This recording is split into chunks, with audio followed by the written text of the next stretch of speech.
आज की जो सच्ची घटना मैं आपको सुनाने जा रहा हूं, इस घटना में बिल्कुल ऐसा ही होता है। एक लड़की 2 सितंबर 2024 को अचानक से लापता हो जाती है और 21 सितंबर 2024 को उसकी लाश मिलती है, वो भी 59 टुकड़ों में मिल जाती है। लेकिन पड़ोसियों को नहीं पता था कि ये ताला क्यों लगा हुआ है। माँ बाप ने भी कोई फिक्र नहीं सोची, क्योंकि वो भी उसी के साथ उसी शहर में रहते थे। पति भी उसी शहर में रह रहा था और वो वाकायदा एक जगह नौकरी करती थी।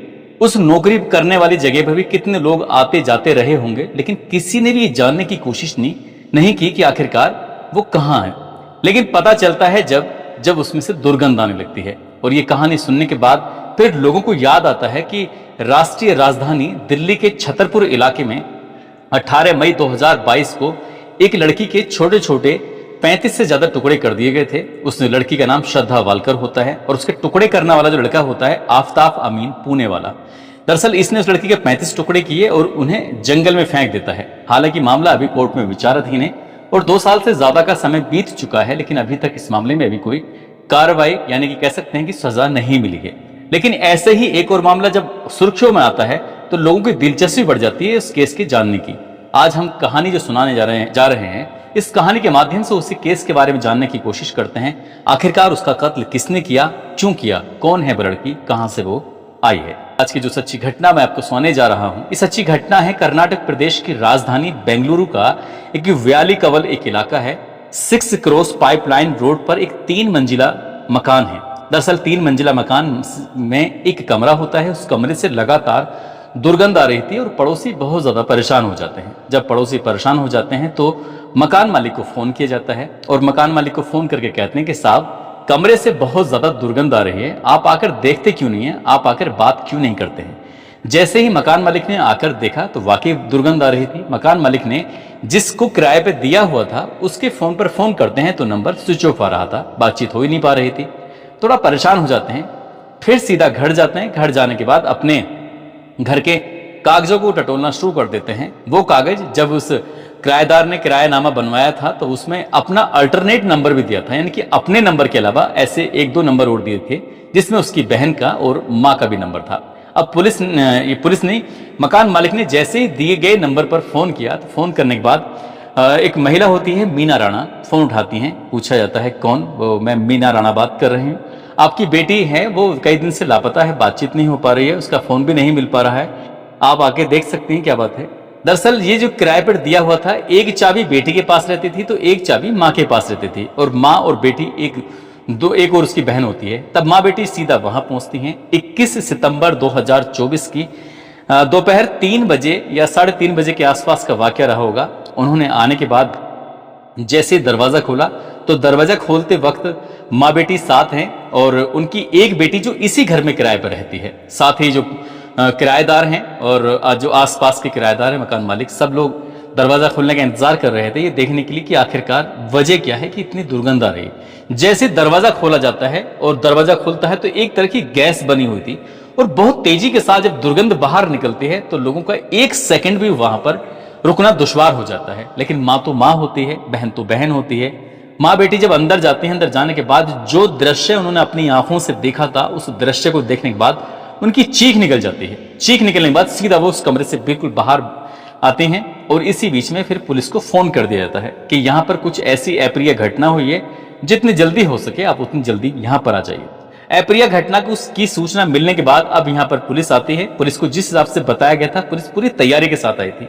अब चाहे डॉग स्क्वाड हो या फिर फोरेंसिक टीम हो या सर्विलांस टीम हो, अब यहाँ टीम आती है और आने के बाद पुलिस आती है। अंदर जाने के लिए बड़ी मुश्किल, बड़ी मशक्कत करनी पड़ रही थी क्योंकि दुर्गंध बेहिसाब आ रही थी। जैसे घर के अंदर कदम रखे जाते हैं तो पता चलता है कि घर के हर एक हिस्से में, रसोई से लेकर आंगन जो भी था हिस्सा, उस जगह पर कीड़े रेंग रहे थे और एक तरह की लाइन सी जा रही थी। वो लाइन जा रही थी फ्रीज की तरफ। जैसे फ्रीज यानी कि 165 लीटर का सिंगल डोर का एक फ्रीज होता है, उस फ्रीज को जैसे थोड़ा सा खुला हुआ था, थोड़ा सा बाकी खोलने की कोशिश की जाती है तो फ्रीज 3 हिस्सों में बटा होता है। सबसे ऊपर का जो हिस्सा होता है उसमें एक मानव के पैर रखे हुए हैं। साथ ही नीचे जो नजर जाती है तो एक सर रखा हुआ है। सर किसी और का नहीं था बल्कि महालक्ष्मी का होता है। महालक्ष्मी जिसने ये कमरा किराए पे लिया हुआ है और महालक्ष्मी का जो ये लगभग 29 साल की इसकी उम्र होती है। बीच का जो हिस्सा था फ्रीज का उसमें शरीर के बाकी हिस्से पड़े हुए थे और कुछ हिस्से इस घर में चारों तरफ इधर से उधर फैले हुए थे और कीड़े इस घर के हर एक हिस्से में रेंग रहे थे। उन्हें बाहर निकलने का शायद मौका नहीं मिल पाया।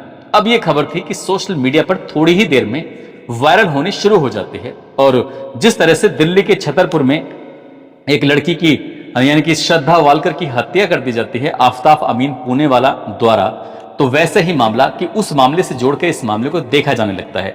अब हर किसी का एक सवाल था कि हत्या किसने की है, क्यों की है, क्या मामला है। बहुत सारे सवाल थे। अब हर कोई इन सवालों के जवाब जानना चाहता था, लेकिन सबसे पहले इन सवालों का जवाब या तो परिवार के लोग जानना चाहते थे या फिर पुलिस जानना चाहती थी।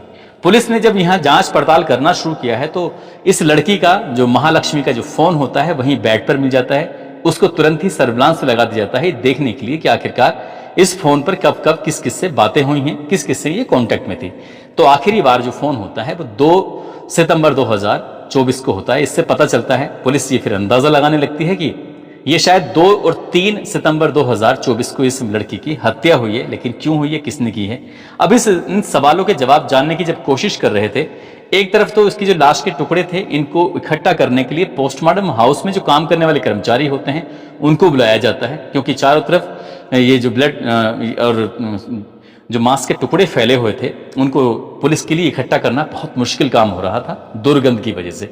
हालांकि पोस्टमार्टम की जो टीम होती है उसने आके इकट्ठा करना शुरू किया। पोस्टमार्टम की तैयारी शुरू हो जाती है और गिनती कराई जाती है तो 59 टुकड़े पाए जाते हैं, ऐसा मीडिया रिपोर्ट दावा कर रही है। और ये बताया जाता है कि जो हत्या हुई है लाश मिलने के 6 या 7 दिन पहले की गई है। हालांकि इस लड़की का जो मोबाइल नंबर था वो 2 सितंबर से काम करना बंद कर देता है।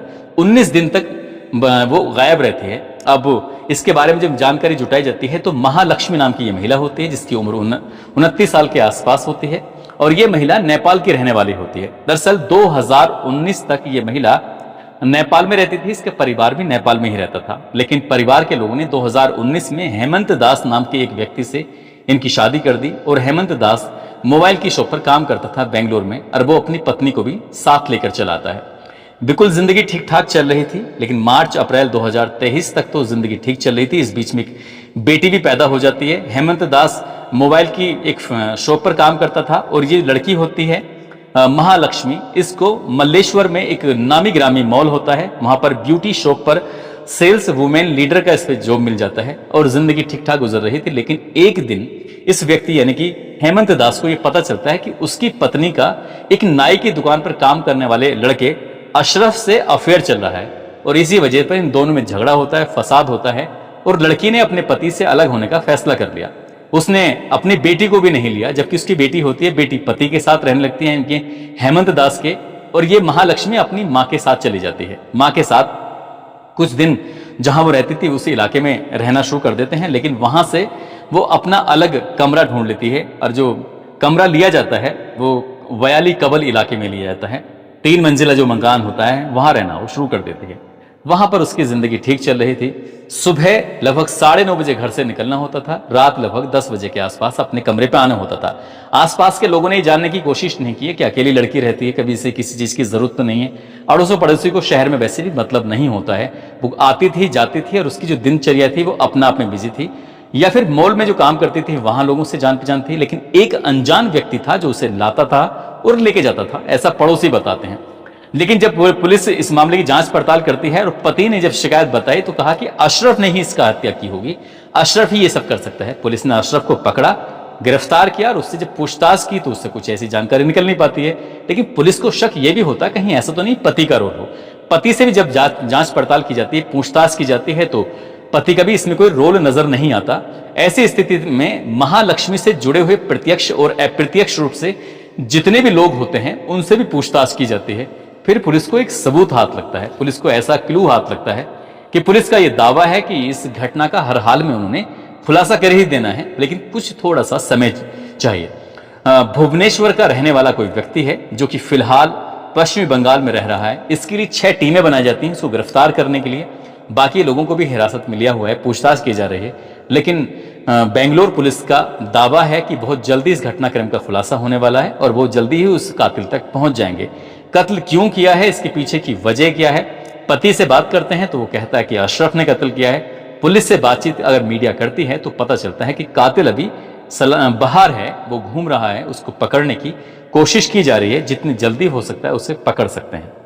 दोस्तों, इस पूरे घटनाक्रम को सुनाने का उद्देश्य किसी को परेशान करना नहीं है, किसी का दिल दुखाना नहीं है, बल्कि आपको जागरूक करना है, आपको सचेत करना है।